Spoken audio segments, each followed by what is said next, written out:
A mute prisoner, a king's rage, and a secret buried in blood. She saved his life, but he destroyed hers, or so he thinks. Hello everyone, this is Drama Labs, let the story begin. Whispers of the heart, the white silk draperies flutter like ghosts in the wind, and the mournful wail of bagpipes cuts through the silence. In the empty hall of mourning, I'm pinned against the cold coffin, my body trembling under the brutal weight of Cale's rage. Broken, breathless sounds escape my throat despite my desperate attempts to hold them back. I bite my lip until blood seeps out, but it's useless. Cale pauses, a cruel laugh rumbling in his chest. Who would have thought a mute like you could make such wanton noises? My face drains of color. Tears spill from my eyes as I struggle, but he pins me down harder. Lila, don't play innocent now. You had the nerve to drug me, and now you pretend to be some virtuous saint? Saint? I almost laugh. Once, I was the apple of Lord Varian's eye, the cherished daughter of Valinor's most powerful lord. But that was before I saved Cale. A year ago, I found him dying in the woods, a poisoned arrow in his chest. He was unconscious, so I sucked the venom from his wound with my own mouth. He lived, but the poison scarred my throat, robbed me of my voice. When he recovered, he came to our estate clutching the silk handkerchief I'd dropped, asking for the woman who saved him. But Father hid the truth. Lila, you must understand, Father had said, his voice soft but cold. A mute can never be a prince's bride. Elara will be his princess, future queen. It's for the good of our house. So Elara, my half-sister, walked down the aisle in my place, while I was sent to marry Cale's younger brother, Elion, the deaf duke. A mute and a deaf man, the townsfolk mocked. A match made in hell. Elion was kind, though. On our wedding night, he'd merely smiled and said, "Rest. We'll take it slow," through his sign language. I'd started to hope. Until the next day. At the palace, I was drugged. When I woke, I was in Cale's bed. The court erupted. She's jealous of her sister, they cried. She lured the prince. Elion, they said, died of a broken heart days later. And now, at his funeral, Cale thinks I'm here to disgrace his brother's memory.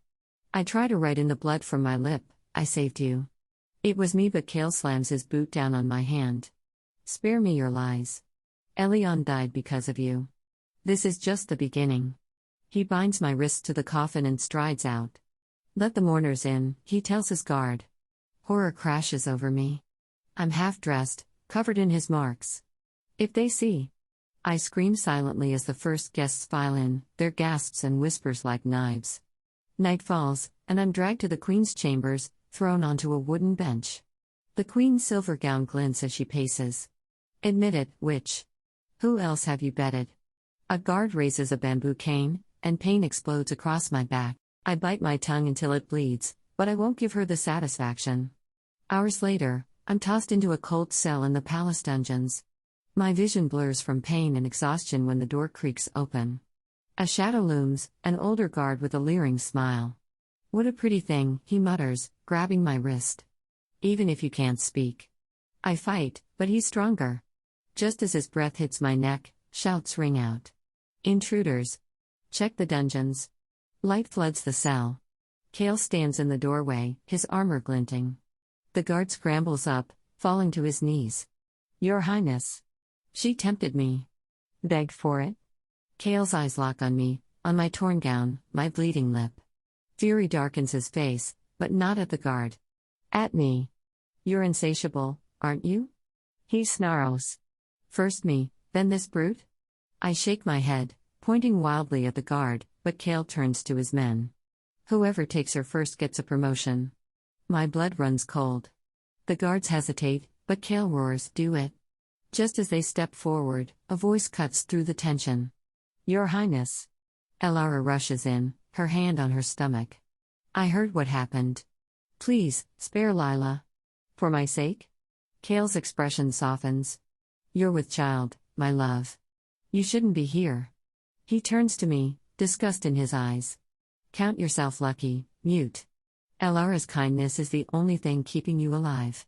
When Cale leaves, Elara's smile turns venomous. "Poor Lila. Always in the way." She leans in, her voice a whisper. "You think he'd care if he knew the truth? That I drugged you that day? That I told Elion lies until his heart gave out? I freeze. She did this? Father helped, of course, she continues. He wanted me on the throne. And now? You're nothing. She traces a finger down my cheek. Soon you'll be dead. Days later, I'm thrown into a cell, accused of treason. Father visits, a vial in his hand. Drink this, he says. It's better than a public execution. For the family's honor. I stare at him, my heart breaking. This is the man who used to read me stories, who promised to protect me. I pick up a shard of glass, dip it in my blood, and write, "Was I never your daughter?" He flinches, but hardens his jaw. Drink. I lift the vial to my lips. And the cell door bursts open. Mother, her face streaked with tears, tackles father. Run, Lila. She cries, pressing a small pouch into my hand. The western woods, find Master Thorn. He'll help you. I flee into the night, the vial clutched in my hand. Mother's potion wasn't poison, I realized later.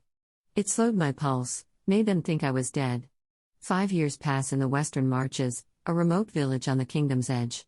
Mother died of a fever months after we fled, but I found Master Thorn, a healer with a knack for impossible cures. Your throat can heal, he'd said, mixing herbs. But the mind remembers pain. You'll need courage to speak again. Courage came slowly. I worked in a tavern, silent but steady, until one day, a traveler mentioned Cale, now king, and his son, Prince Leo. The boy's sickly, they said. Looks just like his mother, they say. But the queen. She died in childbirth, poor thing. Elara was dead? And Leo, my son? The one they'd taken from me, claimed as Elara's? I begged Master Thorn for one last favor. Teach me to speak, I said, my voice a hoarse whisper. I need to go home. Disguised as a scullery maid named Lyra, I slip into the palace. The halls are familiar, but colder now. I find my way to the east wing, where Leo lives. He's a small boy with Cale's eyes and my copper hair, laughing as he chases a butterfly. My heart aches. Who are you? He asks, stopping short. Lyra, your highness. A new maid. He grins. Stay. I like you. Days pass, and I care for Leo, mending his clothes, reading to him. He clings to me, as if he knows. One afternoon, he trips, scraping his knee. Does it hurt? I ask, brushing his hair back. He nods, then gasps. Your voice. It's soft, like the songs Nanny used to sing. Before I can reply, Cale strides in. His gaze locks on me, and for a moment, I see confusion flicker in his eyes. Who are you? He asks. Lyra, sire. I bow, my heart racing. He studies me, then Leo. You're good with him, he says, surprising me. Stay on as his nurse. Months pass. Cale visits often, watching me with an intensity that makes my skin prickle. You remind me of someone, he says one evening, as I tuck Leo in. A woman I wronged. I freeze. Sire? Long ago, he says, his voice rough, I thought I knew who saved my life. But I was wrong. The woman who risked everything. I let her suffer. I'd give anything to make it right.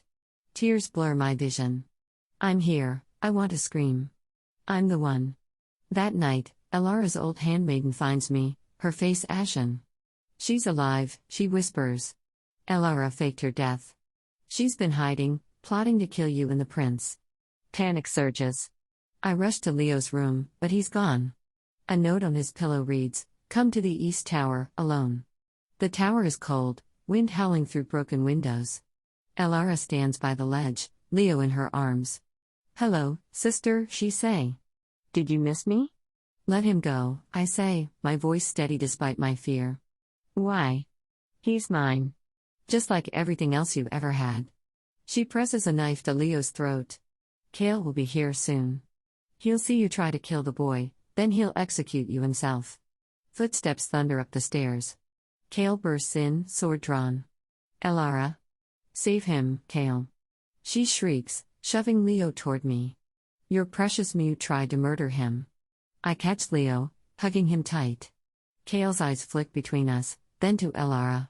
"I know the truth," he says, his voice low. "About the poison? About Elion? About Lila?" Elara's face pales. No, Master Thorn steps forward, holding a vial. I found this in your chambers. The same poison you used on Lila. And letters, confessions to every crime. Elara lunges for the window, but Kale grabs her. Guards. He shouts. Take her to the dungeons. As they drag her away, she screams, You'll regret this, Kale. She'll never love you, you destroyed her. Kale turns to me, his eyes filled with pain. Lila. I'm so sorry. I set Leo down, then reach up, brushing a strand of hair from his face. I know, I say, my voice finally strong. He pulls me into his arms, and for the first time in years, I feel safe. Leo tugs at our hands, grinning. Does this mean you'll stay, Lyra? I mean. Mother?